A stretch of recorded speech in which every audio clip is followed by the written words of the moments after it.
Donc, comment est-ce qu'on nomme des alcools? La première chose à faire, c'est de remarquer qu'on a un groupement hydroxyde, donc on sait que cette molécule va être un alcool. Il faut ensuite identifier la chaîne principale qui, elle, va contenir l'alcool. Donc, c'est la chaîne la plus longue qui va être liée à ton groupement hydroxyde. Donc, on pourrait penser que ça, c'est notre chaîne principale, mais en réalité, la chaîne principale, c'est celle-ci parce qu'elle est reliée à notre groupement hydroxyde et ça, c'est notre ramification. Ça veut dire que ici, on peut identifier qu'il y a une ramification, puis la ramification, elle a 3 carbones, donc ça va être un propyle. Donc, ça, c'est le nom de la ramification. Ici, on a un groupement qui va être notre groupement hydroxyle, qui est lié à notre carbone numéro 1. Parce que la chaîne principale qui va être liée à ton alcool, tu veux que l'indice de position de ton groupement hydroxyle est le chiffre le plus petit. C'est-à-dire que quand je numérote, je vais numéroter 1, 2, 3, 4, 5, 6 et 7. Lorsqu'on nomme un alcool, on va devoir suivre les mêmes règles que l'on a vues pour les alcanes, alcènes et alcynes au niveau des ramifications. Mais la terminaison va être la terminaison -ol. On va prendre aussi le nom de l'alcane linéaire auquel le groupement hydroxyde est attaché. Puis ici, ça va être de l'heptane. C'est-à-dire, comment est-ce qu'on met tout ça ensemble? On va prendre la ramification, on indique son indice de position. Donc, ça va être du 2, propyle, pas de E, heptane, parce que ça, c'est le nom de l'alcane, sans E ici.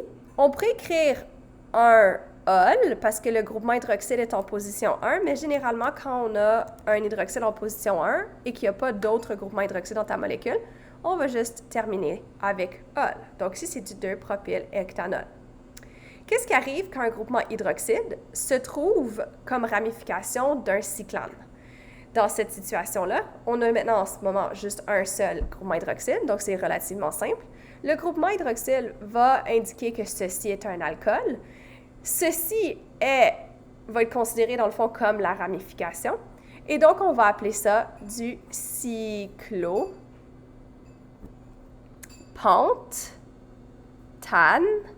parce que c'est 1, 2, 3, 4, 5 carbones. Donc, c'est un cycle à 5 carbones. Et le groupement hydroxyle est en position 1, donc on peut juste indiquer la terminaison ol. Donc, ça, c'est du cyclopentanol.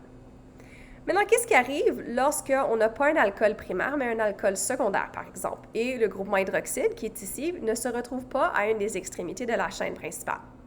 Dans cette situation, on va identifier la chaîne principale qui va être reliée à ton groupement hydroxyde, donc c'est ta chaîne la plus longue continue qui est reliée à ton groupement hydroxyde. Ceci est ta chaîne principale.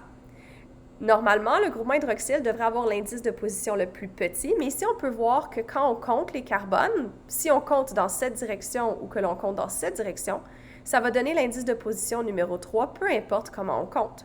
C'est-à-dire qu'ici, on peut indiquer que le groupement hydroxyle est en position 3 de ta chaîne principale. Comme je l'avais mentionné en haut, le nom va prendre le nom de ton alcane linéaire qui correspond à ta chaîne principale et on va juste rajouter la terminaison ol. Mais parce que le groupement alcool ou hydroxyde n'est pas en position 1, on doit indiquer la position de ce groupement hydroxyde par son indice de position à la terminaison du nom. Donc ici, on va appeler ça du 1, 2, 3, 4, 5. Donc ça va être du pentane, pas de E. Et il y a le groupement hydroxyle en position 3, donc -3-ol. Donc ici, c'est du pentane, 3-ol. Mais qu'est-ce qui arrive quand tu as plusieurs groupements hydroxyles à ta chaîne principale et des ramifications? Donc ici, il faut encore une fois identifier la chaîne principale qui est reliée à tes groupements hydroxyles. On peut la compter, on peut voir que celle-ci pourrait être ta chaîne principale, juste comme celle-ci pourrait être ta chaîne principale ou celle-là. Mais peu importe dans quelle chaîne tu choisis, tu vas voir que c'est la même longueur. Donc, ça ne change pas l'alcane que ça va donner. Maintenant, il faut déterminer dans quelle direction compter. La priorité vient au groupement hydroxyle avant les ramifications qui ne sont pas des groupements hydroxyles, parce que c'est un alcool.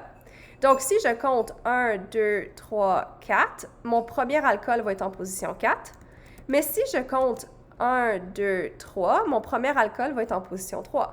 Ça veut dire qu'il faut compter dans cette direction plutôt que dans l'autre. Donc 1, 2, 3, 4, 5, 6, 7, 8, 9. Ceci va donc indiquer que ceci est une ramification qui va être un éthyle parce qu'il y a 2 carbones. Et ici, tu as une autre ramification éthyle parce qu'il y a 2 carbones. Maintenant, comme avec la nomenclature des alcanes, il faut mettre les ramifications en avant dans le nom et il faut les mettre en ordre alphabétique. Ici, c'est la même ramification, puis il y en a juste un type, donc on peut juste mettre la ramification devant. On sait que les 2 ramifications sont en position 7. Même si c'est les 2 mêmes ramifications en position 7, il faut que tu mettes 7,7 tiret di, parce qu'ici maintenant tu as 2 éthyles, donc diéthyle, pas de E. Ensuite, tu dois mettre le nom de l'alcane linéaire, et donc ici le 9 carbone, donc ça va être nonane, pas de E, tiret. Puis là, tu vois que tu as 3 groupements hydroxydes. Un en position 3, un en position 5, un en position 6. Tiret. Et là, maintenant, parce que tu as 3 groupements hydroxydes, il faut que tu mettes le préfixe tri, parce que tu as 3 groupements hydroxydes, ol. Donc ça va donner du 7,7 diéthylnonane 3,5,6 triol.